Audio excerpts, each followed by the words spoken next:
Welcome in, Broncos country, to the Broncos Breakdown by Chat Sports. We are officially at that period right now where there's not a lot of football to talk about, but this is really where we start to see all of the opinions and all of the hot takes start to brew.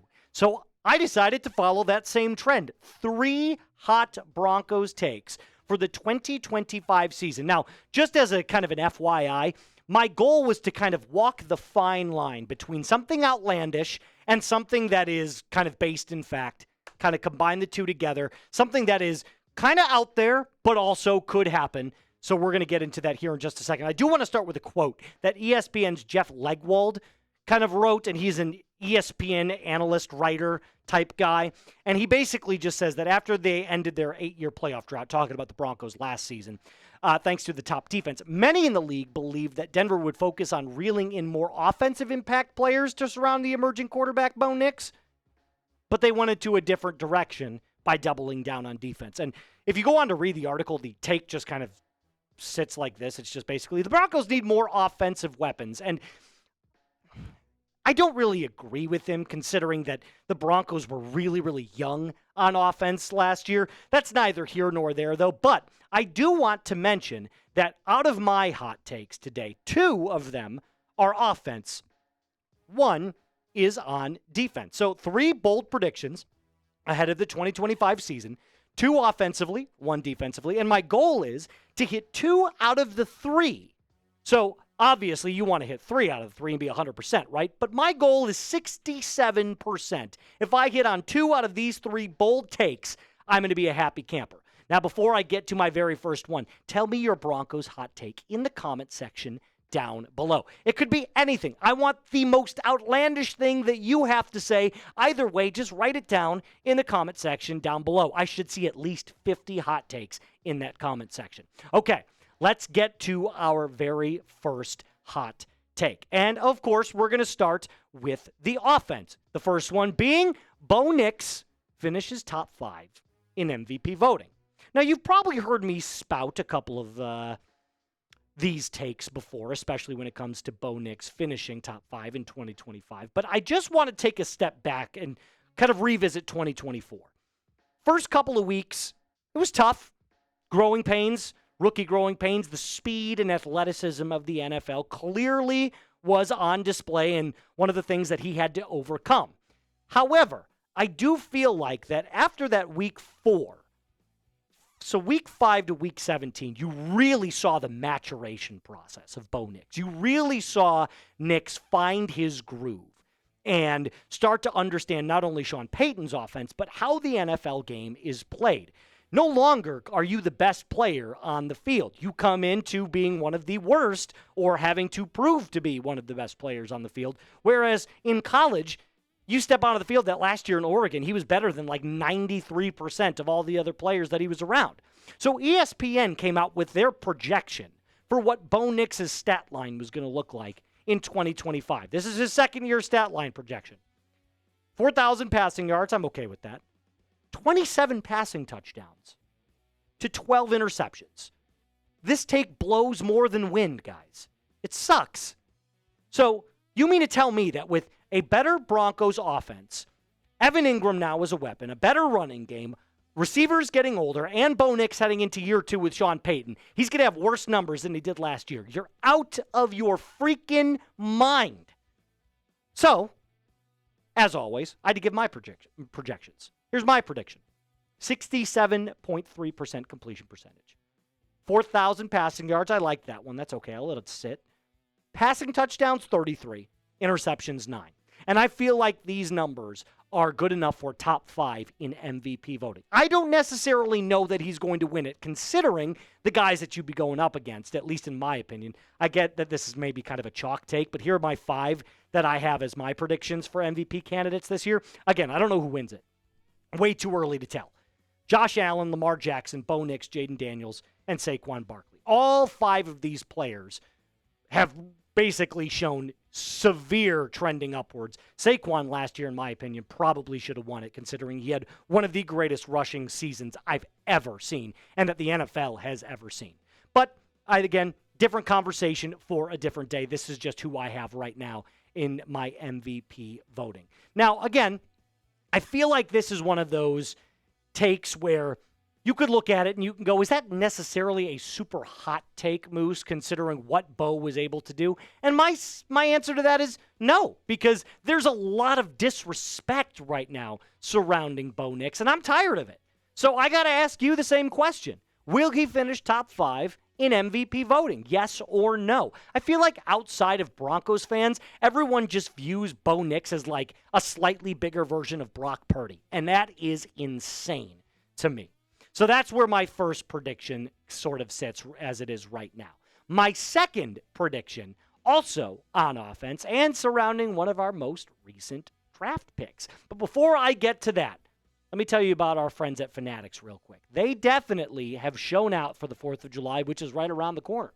And this Broncos 4th of July t-shirt is $29.99 right now, guys. That is a great deal if you want to not only support your favorite team, but the country that you live in. I love this flag, and I love this team. Combine the two together, it's the perfect storm. So I put this this link in the comments and description of today's video. Made it super simple for you. All you got to do is click on it and start shopping right now with our friends at Fanatics today.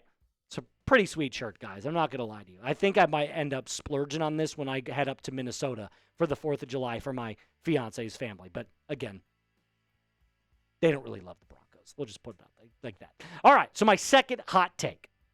RJ Harvey to finish with over 1,200 scrimmage yards in 2025, his rookie season. Now, I'm sure there's a lot of analysts that will look at it and go, out of all the guys that were taken as running backs this year, you have RJ Harvey finishing with over 1,200 scrimmage yards. Yes, I do. And I'll say that because Sean Payton's vision for this running back room is so clear to me. J.K. Dobbins will be your 1A. He'll be your primary back to lower the shoulder, go north to south, and just truck guys. Try to make sure that you maximize that first down carry. RJ Harvey is going to be used differently. He will be used as a lead back, but you're also going to line him up in the slot. He'll also be the back that you go out for more passes. Now, Dobbins himself has really good hands, but RJ Harvey, not to throw the J word around, the Joker, is what Sean Payton kind of envisions him as. That kind of next coming of Alvin Kamara, although RJ Harvey, in my opinion, is already a better runner than Kamara. Now, I decided to go out of the big three that were, in our division, Ashton Jeanty, Omarion Hampton, and RJ Harvey, all three rookies, I decided to predict their stat lines as well. So this is my predictions. As you can see, not a single one of them, I believe, goes over 1,000 yards, simply because the way that each team is kind of built, there's going to be this running back cut by committee sort of deal. Najee Harris, obviously, in Los Angeles, and then Raheem Mostert has proven to be a solid NFL running back along with Ashton Jeanty. But I don't think RJ Harvey is going to be that far behind Ashton Jeanty in terms of rushing yards. I absolutely believe that he can have the best rookie season out of any of these three players, just simply based off the coaching that we've got. I mean, Sean Payton's offense, he's a mastermind. The only one that I could maybe argue is better is Andy Reid. And here's my full prediction for what RJ Harvey's stat line is going to look like. I'm just throwing it out there for you. 229 carries, 962 yards, 6 touchdowns on the ground, 31 receptions for another 291 yards, totaling 1,253 yards. So if I had to ask you, do you believe that that is a pretty good stat line? And if I also had to ask you to pick a running back for me, which one would you choose? I should see one answer and one answer only. But if you've got a different one, let me know in the comments down below. Ashton Jeanty, AJ, Omarion Hampton, OH, or RJ Harvey, type RJ. Let's get into my last hot take. The Broncos defense will allow less than 17 opponents' points per game. Yes, the Broncos were third last year in opponents' points per game, behind, believe it or not, the Los Angeles Chargers and the Philadelphia Eagles, who, by the way, were Super Bowl champs. But it's not that much farther.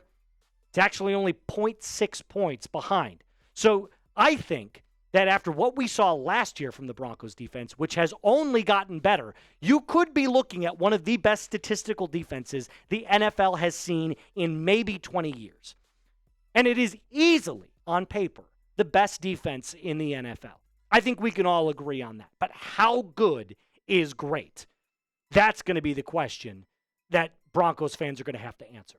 Like, what is the ceiling of this team on defense? I have no idea. I know what it was last year. I know that on paper we've gotten even better. And it starts with the front five. It starts with the pass rushers, the guys that get after the quarterback. Cooper, Allen, JFM, Nick Bonito.